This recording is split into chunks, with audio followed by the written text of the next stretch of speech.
Good morning दोस्तों, स्वागत है आपका सिविल्स एजुकेशन में। करंट अफेयर्स करेंगे 16-17 सितंबर के। ठीक है, चलिए शुरू करते हैं।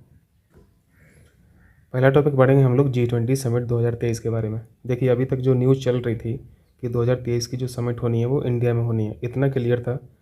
और इंडिया में कहाँ पे होनी है, ये जम्मू कश्मीर की बात चल रही थी। अभी ऑफिशियल घोषणा भी हो चुकी है। मिनिस्ट्री ऑफ एक्सटर्नल अफेयर्स यानी विदेश मंत्रालय द्वारा न्यू दिल्ली होस्ट करेगा G20 समिट 2023। ठीक है, न्यू दिल्ली याद रखना है। और G20 की समिट अभी तक भारत में कभी नहीं हुई थी, फर्स्ट टाइम होस्ट करेगा इंडिया। क्लियर है। 2022 की जो समिट होगी वो इंडोनेशिया में होगी, इंडोनेशिया की बाली में। देखिए, G20 के अंदर एक इंटरनल ग्रुप है जिसे ट्रॉइका ग्रुप बोला जाता है। ये G20 के अंदर ही एक टॉप बॉडी होती है। क्लियर है। अभी जो वर्तमान में ट्रॉइका के मेंबर हैं वो इटली है, इंडोनेशिया है और भारत है। और ये पता कैसे चलता है ट्रॉइका मेंबर में कौन कौन सी कंट्रीज़ हैं। जैसे अभी 2022 चल रहा, तो 2022 से पहले 2021 हो चुका है, आगे 2023 आएगा। 2021 में जिसने होस्ट किया था वो वाला मेंबर रहेगा, 2022 में जो होस्ट करेगा G20 की समिट वो वाला मेंबर रहेगा, और 2023 में यानी आगामी वर्ष में जो होस्ट करेगा वो वाला देश रहेगा। तो यहाँ पे ये ऐसे ये ग्रुप बनता है। क्लियर है। तो ये वर्तमान ट्रॉइका मेंबर है। अगर नेक्स्ट ट्रॉइका मेंबर की बात करें तो फिर ये हो जाएगा, नेक्स्ट का मतलब है 2023 का ट्रॉइका मेंबर कौन कौन से होंगे, यानी आपको 2024 देखना पड़ेगा और 2023 से पहले 2022 देखना पड़ेगा। तो 2022 में तो आपने देखा इंडोनेशिया, इंडोनेशिया लिखा हुआ है। 2023 में इंडिया ऑर्गेनाइज कर रहा है, भारत हो गया। और 2024 की जो G20 समिट होगी वो ब्राज़ील में होगी। तो 24 तक का डेटा हम लोग को यहाँ पे पता चल गया। ठीक है, कर लेंगे। चलिए आगे चलिए। वर्ल्ड ओजोन डे, ये बहुत इंपॉर्टेंट डे होता है, अक्सर पूछा जाता है 16 सितंबर। और इस बार की जो थीम है वो हम लोग अभी देख ले रहे हैं। पहले थोड़ा सा बेसिक देख लेते हैं ओजोन के बारे में। एटम्स ऑफ 3 ऑक्सीजन, यानी ऑक्सीजन के 3 एटम के द्वारा, 3 परमाणु के द्वारा ओजोन बनती है। O3 बोला जाता है ओजोन को। बहुत कम मात्रा में ये वायुमंडल में पाई जाती है। किस एटमॉस्फेरिक लेयर में पाई जाती है, स्ट्रेटोस्फीयर में, समताप मंडल में। और ये ओजोन लेयर बहुत पतली और पारदर्शी यानी ट्रांसपेरेंट परत होती है। और इसी पतली लेयर पे ये जो CFC गैसेस होती हैं ये अटैक करती है। CFC में जो क्लोरीन गैस है, ये क्लोरीन गैस ओजोन एटम को खा जाती है। ये O3 टूट जाता है ऑक्सीजन गैस में और एक सिंगल ऑक्सीजन एटम में। तो जब ये बन जाएगा तो फिर O3 कहाँ रहा, O3 तो ख़त्म हो गया ना। ऊपर से जो सोलर रेडिएशन इंसिडेंट हो रहा है, सोलर रेडिएशन में एक रेडिएशन UV रेडिएशन भी है। तो UV रेडिएशन को ऑक्सीजन थोड़ी ना रोक पाएगा, रोकेगा तो O3 ना। ठीक है, ये सब हम लोग जानते हैं। UV रेडिएशन से ये प्रोटेक्ट करती है लेयर। 16 सितंबर को सेलिब्रेट क्यों करते हैं, क्यों मनाते हैं, क्योंकि इसी दिन मॉन्ट्रियल प्रोटोकॉल पर सिग्नेचर हुए थे, हस्ताक्षर हुए थे। मॉन्ट्रियल एक जगह है, कहाँ की है, कनाडा की है।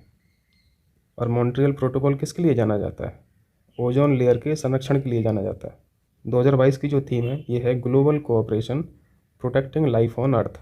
हिंदी में है पृथ्वी पर जीवन की रक्षा करने वाला वैश्विक सहयोग।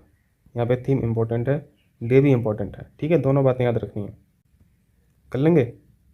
चलिए, भारत जापान संबंध में 2-4 बातें हम लोग सीखेंगे यहाँ पे। टोक्यो 2+2 मंत्री स्तरीय बैठक। ये 2+2 का क्या मतलब होता है, 2+2 का मतलब होता है कि भारत के 2 मंत्री रहेंगे और जापान के 2 मंत्री रहेंगे। ये 2 मंत्री कौन कौन से, एक डिफेंस मिनिस्टर होते हैं और दूसरे एक्सटर्नल अफेयर्स मिनिस्टर यानी विदेश मंत्री, फॉरेन मिनिस्टर। और ऐसे ही दूसरे देश के भी हो जाएंगे, डिफेंस मिनिस्टर और फॉरेन मिनिस्टर। इसको बोला जाता है 2+2 डायलॉग। 2+2 डायलॉग हम लोगों के बहुत कम ही देशों के साथ हैं। जैसे USA के साथ हम लोगों का 2+2 डायलॉग होता है, ऑस्ट्रेलिया के साथ, जापान के साथ, रसिया के साथ। ठीक है, यहाँ पे जो एक्सरसाइज होती है इन देशों के साथ इनको देख लीजिए। जैसे इंडिया और जापान के साथ जिमैक्स एक्सरसाइज होती है, धर्म गार्जियन जापान के साथ होती है। मिलन अभ्यास, वेरी वेरी इंपॉर्टेंट, मिलन अभ्यास में इंडिया जापान है और साथ में USA भी है और ऑस्ट्रेलिया भी है। इसके बारे में तो कई बार क्वेश्चन पूछा भी है PCS ने। हम जापान के साथ क्वाड में भी हैं, क्वाड यानी 4 देश हैं ना यहाँ पे। कौन कौन से हैं, इंडिया, यहाँ पे USA, यहाँ पे जापान और यहाँ पे ऑस्ट्रेलिया। ये क्वाड बन जाता है पूरा। हम जापान के साथ G20 में भी हैं, हम जापान के साथ G4 में भी हैं। G4 यहाँ पे ग्रुप, ये भी इंपॉर्टेंट हो जाता है। कौन कौन से देश हैं G4 में, ब्राज़ील, जर्मनी, भारत और जापान। हम लोग जापान के साथ इंटरनेट ऑफ थिंग्स पे काम कर रहे हैं, आर्टिफिशियल इंटेलिजेंस पे काम कर रहे हैं। ठीक है, तो ये 2+2 हो गया जापान के साथ। चलिए यहाँ पे देखिए, विश्व कुश्ती चैंपियनशिप 2022 चौका मार दिया फिर से विनेश फोगाट ने। विश्व कुश्ती में विनेश फोगाट पहली महिला बन गई हैं जिन्होंने 2 मेडल जीते हैं। कुश्ती में 2 मेडल जीतने वाली पहली भारतीय महिला बन गई। तो ये अपने आप में इम्पोर्टेंट हो जाता है। ये जो चैम्पियनशिप हुई है ये बेलग्रेड में हुई है। बेलग्रेड कैपिटल है सर्बिया की, सर्बिया में आयोजित हुई है। ये सब फैक्ट याद रखना। इन्होंने कांस्य पदक जीता है। तो एक तो मेडल आपने देख लिया, यहाँ पे जीत गई, बेलग्रेड में जीत गई, सर्बिया में जीत गई। दूसरा मेडल ये कहाँ पे जीती थी? ये 2019 में कजाकिस्तान में जीती थी, नूर सुल्तान में जीता था। ठीक है, तो ये पहला था इनका विश्व कुश्ती चैंपियनशिप में, और ये दूसरा है। विनेश फोगाट कहाँ की हैं? ये हरियाणा की हैं।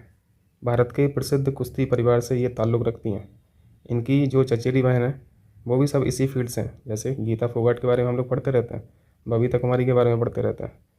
गीता फोगाट और बबीता कुमारी के जो पिताजी हैं वो भी बहुत अच्छे रेसलर रहे हैं, यानी इनके चाचा। ठीक है, तो ये विनेश फोगाट जी के बारे में हो गया। चलिए यहाँ पे देखते हैं भारत में ऑटोमोबाइल्स इंडस्ट्रीज़ के बारे में क्या अपडेट है। अभी हाल ही में एक रिपोर्ट आई थी, उसमें ये सब डेटा दिया गया था। तो यहाँ पे देख लीजिए, दिख रहा है ना कि जूम कर दें? जूम करेंगे तो फिर वो पूरा दिख नहीं पाएगा, ये समस्या रहती है। तो सही ऑप्शन ये है कि आप लोग रोटेशन में देखें वीडियो। भारत दुनिया का चौथा सबसे बड़ा उत्पादक है ऑटोमोबाइल सेक्टर में। क्लियर है? विश्व का सबसे बड़ा ट्रैक्टर निर्माता, हम सबसे ज़्यादा ट्रैक्टर बनाते हैं। सबसे बड़े कृषि प्रधान देश हैं। बसों के निर्माण में हमारा दूसरा स्थान है। तो ये सब नहीं पूछा जाएगा यूपीपीएससी में, ठीक है? फिर भी एक मोटी मोटी पिक्चर माइंड में रहना चाहिए। हर एक चीज़ एग्ज़ाम के लिए नहीं पढ़ी जाती है, बट ये पॉइंट याद रखना। भारत की जीडीपी में ऑटोमोबाइल सेक्टर का 7.1 हिस्सेदारी है। ठीक है, कंट्रीब्यूशन कितना है? 7.1%। तो अच्छा खासा है। अब ऑटोमोबाइल सेक्टर को बूस्ट किससे किया जा रहा है? इलेक्ट्रिक व्हीकल से, यानी ईवी से। फ्यूचर के ऑटोमोबाइल्स हैं ये। तो भारत सरकार ऑटोमोबाइल इंडस्ट्री को बूस्ट करने के लिए पीएलआई स्कीम भी लाई है ना? पीएलआई के बारे में कल पढ़ा था ना हम लोगों ने। 14 क्षेत्र में ये पीएलआई स्कीम काम करती है, जिसमें से एक सेक्टर ऑटोमोबाइल भी है। इसमें हम लोगों ने प्रोडक्शन लिंक्ड इंसेंटिव पढ़ा था कि आप दवा के उत्पादन कीजिए, प्रोडक्शन कीजिए, शुरुआती दौर में हम आपको इंसेंटिव दे देंगे, यानी हम लॉस नहीं होने देंगे आपको, ऐसा पीएलआई स्कीम बोलती है। यानी पीएलआई स्कीम किसी भी कंपनी के लिए शुरुआती दौर में हेल्पिंग हैंड्स की तरह काम करती है। ठीक है, 100% एफडीआई भी करके रखी है सेंट्रल गवर्नमेंट ने। ऑटोमोटिव मिशन योजना भी चल रही है 2016 से 2026। ठीक है, तो ये इतनी बातें यहाँ पे थी। प्रीलिम के लिए फैक्ट क्या है? पहला पॉइंट इंपॉर्टेंट है, दूसरा पॉइंट इंपॉर्टेंट है, और जीडीपी में कंट्रीब्यूशन इंपॉर्टेंट है। चलिए, इंडिया डिस्क्रिमिनेशन रिपोर्ट, इसमें क्या है? ऑक्सफैम इंडिया ने एक रिपोर्ट जारी की है, इंडिया डिस्क्रिमिनेशन रिपोर्ट। देखते हैं कहाँ कहाँ पे ये भेदभाव हो रहा है, किस क्षेत्र में ये भेदभाव है। इस रिपोर्ट में बताया गया है कि शहरी क्षेत्रों में भेदभाव में कमी आई है। अगर इस रिपोर्ट से क्वेश्चन आएगा तो कोडिंग में क्वेश्चन पूछेगा। ठीक है, ज़्यादा पॉसिबिलिटी कोडिंग वाले क्वेश्चंस की है। वो यहाँ पे एक बना देगा स्टेटमेंट, शहरी क्षेत्रों में भेदभाव में वृद्धि हुई है इस रिपोर्ट के अनुसार, तो गलत हो जाएगा। आपको ध्यान रखना है, शहरी क्षेत्रों में भेदभाव में कमी हुई है, लेकिन ग्रामीण क्षेत्रों में डिस्क्रिमिनेशन इंक्रीज़ हुआ है। और ये रिपोर्ट बताती है कि ये जो श्रमिक हैं, श्रमिकों की आय में बहुत अंतर है। ये श्रमिक कौन कौन से हैं? नॉन SC/ST ग्रुप और SC/ST ग्रुप। नॉन SC/ST की जो औसत आय है वो 15,878 इन्होंने बताई है इस रिपोर्ट के अनुसार, और SC/ST के जो श्रमिक हैं इनकी औसत आय 10,533 रुपये बताई है। ठीक है, ये फैक्ट नहीं पूछेगा, ये फैक्ट एग्जाम में नहीं पूछा जाएगा। 10,533 और आपको बस इस रिपोर्ट की मोटी मोटी बातें याद रखनी है। और ये रिपोर्ट बता रही है कि महिला और पुरुष के मध्य जो आय का अंतर है, इसमें अंतर बहुत ज़्यादा है। 20 से 60% का डिफरेंस है महिला और पुरुष की आय में। तो ये बहुत नेगेटिव पॉइंट है। और महिलाओं के प्रति जो डिस्क्रिमिनेशन है वो तो चरम सीमा वाला है। आप देखिए यहाँ पे महिलाओं के प्रति भेदभाव जो है वो 75.7%, यानी लगभग 76%, ये रिसेंट डेटा बता रहा है। 2004-2005 में यही डेटा 67.2 था। 2019 और 20 का जो डेटा 76% है। ठीक, चलिए, तो ये तो रिपोर्ट की बातें थी। बाकी संवैधानिक प्रावधान क्या है डिस्क्रिमिनेशन को लेके, भेदभाव को लेके, ये सब हम लोग पढ़ते रहते हैं। आर्टिकल 14, 15, 16। 14 में क्या है? विधि के समक्ष समानता है।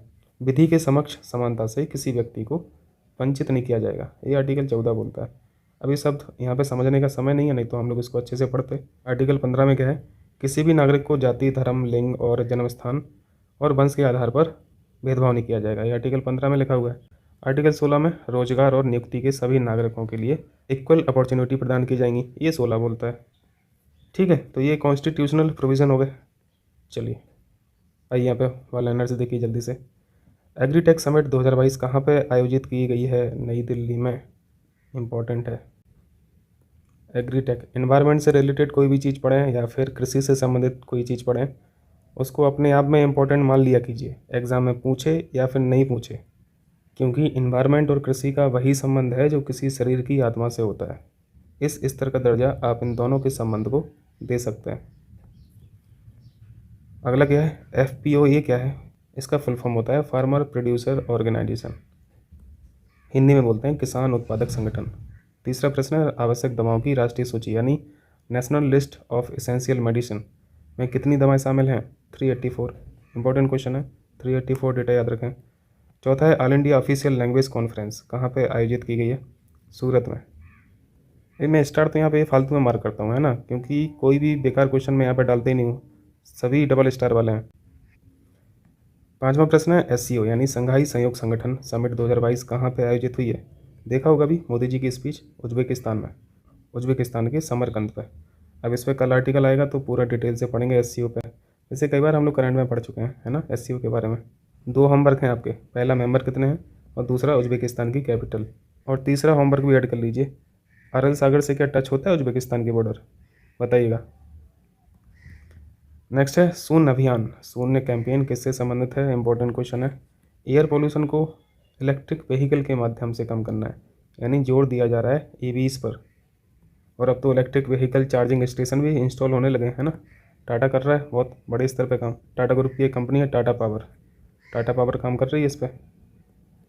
सातवां प्रश्न है, Padmaja Naidu Himalayan zoological park समाचारों में अभी रहा है, ये कहाँ पे स्थित है?